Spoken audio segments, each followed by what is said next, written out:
ഇടതുമുന്നണി വിടാൻ പോകുന്നു എന്ന വാർത്ത കാത്തിരുന്നവരോട് കൃത്യമായ നിലപാട് വ്യക്തമാക്കുകയായിരുന്നു ഇന്ന് കെ.ടി. ജലീൽ.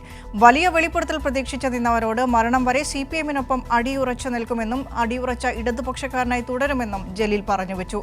ജലീലിനെ സംശയത്തിന്റെ നിഴലിൽ നിർത്തിയവരോട് PV അൻവർ രാഷ്ട്രീയ പാർട്ടി ഉണ്ടാക്കിയാലും ഇല്ലെങ്കിലും നിലപാടുകളോട് യോജിക്കാനാവില്ലെന്നും വ്യക്തമാക്കി കൊടുത്തു കെ.ടി. ജലീൽ. മലപ്പുറത്തുനിന്നും KT സ്വാലിഹ്. KT ജലീൽ MLA-യുടെ സ്വർഗസ്ഥനായ ഗാന്ധി എന്ന പുതിയ പുസ്തകത്തിൻ്റെ പ്രകാശനം ഇന്ന് ജോൺ ബ്രിട്ടാസ് MP-യാണ് നിർവഹിച്ചത്. ഈ പുസ്തകത്തിൻ്റെ അവസാന ഭാഗത്ത് അദ്ദേഹം രാഷ്ട്രീയത്തിൽ നിന്ന് വിരമിക്കാനുള്ള മൂഡിലാണ് എന്ന് രേഖപ്പെടുത്തിയിട്ടുണ്ട്. അതുമായി ബന്ധപ്പെട്ട വിശദീകരണം, അതോടൊപ്പം ഇന്നത്തെ രാഷ്ട്രീയ സാഹചര്യത്തിലുള്ള അദ്ദേഹത്തിൻ്റെ നിലപാടുകൾ ഇന്ന് വൈകിട്ട് പറയുമെന്ന് അദ്ദേഹം നേരത്തെ ഫേസ്ബുക്കിലും മറ്റും പറഞ്ഞിരുന്നു.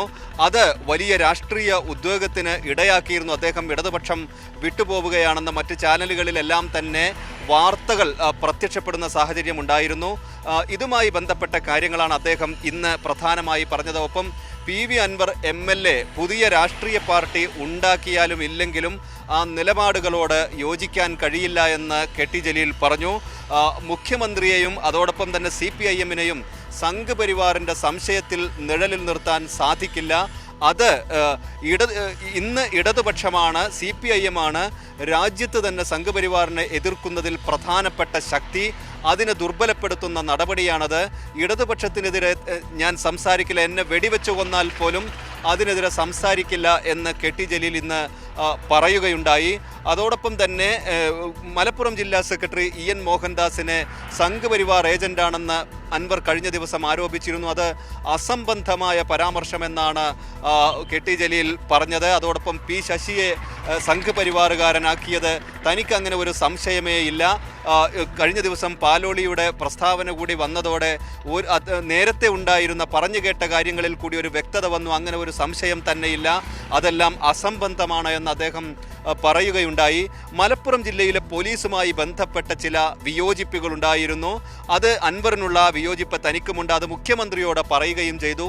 പാർട്ടിയും സർക്കാരും അത് ഗൗരവത്തിലെടുത്തത് അന്വേഷിക്കുകയാണ്. അന്വേഷണ റിപ്പോർട്ട് വരട്ടെ, അത് നീതിപൂർവമാകും, അത് കാത്തിരിക്കൂ എന്ന് അദ്ദേഹം പറഞ്ഞു.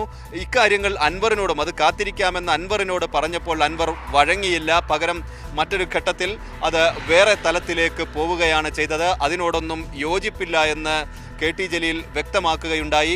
തൻ്റെ പൊതു രാഷ്ട്രീയ ജീവിതം, തെരഞ്ഞെടുപ്പ് പ്രവർത്തനവും മറ്റുമായി ബന്ധപ്പെട്ട കാര്യങ്ങളിൽ നിന്ന് വിട്ടുനിൽക്കുകയാണ്. ഒരു കോർപ്പറേഷൻ ചെയർമാൻ സ്ഥാനം പോലും തന്നാൽ ഇനി തനിക്ക് വേണ്ട എന്ന് അദ്ദേഹം പറഞ്ഞു. പകരം പൊതുപ്രവർത്തകനായി, ഇടത് സഹയാത്രികനായി മരണം വരെ തുടരും.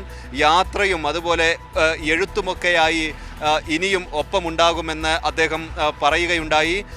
ഈ രാഷ്ട്രീയ പ്രവർത്തനം ഏതാണ്ട് 20 വർഷം പൂർത്തിയാകാൻ പോവുകയാണ്. 2006 അദ്ദേഹം അധികാരമോഹമില്ലാതെയാണ് മത്സരിക്കാൻ വന്നത്. അന്ന് കുറ്റിപ്പുറത്താണ് മത്സരിച്ചത്. അധികാരമോഹമുള്ളവരാരും അക്കാലത്ത് കുറ്റിപ്പുറത്ത് മത്സരിക്കാൻ തയ്യാറാവില്ലായിരുന്നു. പിന്നീട് 20 വർഷം ഈ പാർട്ടിയുടെ തണലിൽ തന്നെ നിന്നു. മന്ത്രിയായി, സാധാരണക്കാരനായ ഒരാളെ ഈ പാർട്ടി മന്ത്രിയാക്കി. അതിലെല്ലാം വലിയ കടപ്പാടുണ്ട്. ആ കടപ്പാട് മാത്രമല്ല, ഇടതുപക്ഷത്തെ തള്ളിപ്പറയുന്നത് അത് സംഘപരിവാറിന് ഗുണം ചെയ്യുന്ന നടപടിയായി പോവും. അത് താൻ ഒരു കാലത്തും ചെയ്യുകയില്ല എന്നും അദ്ദേഹം അർത്ഥശങ്കയ്ക്കിടയില്ലാതെ വ്യക്തമാക്കി.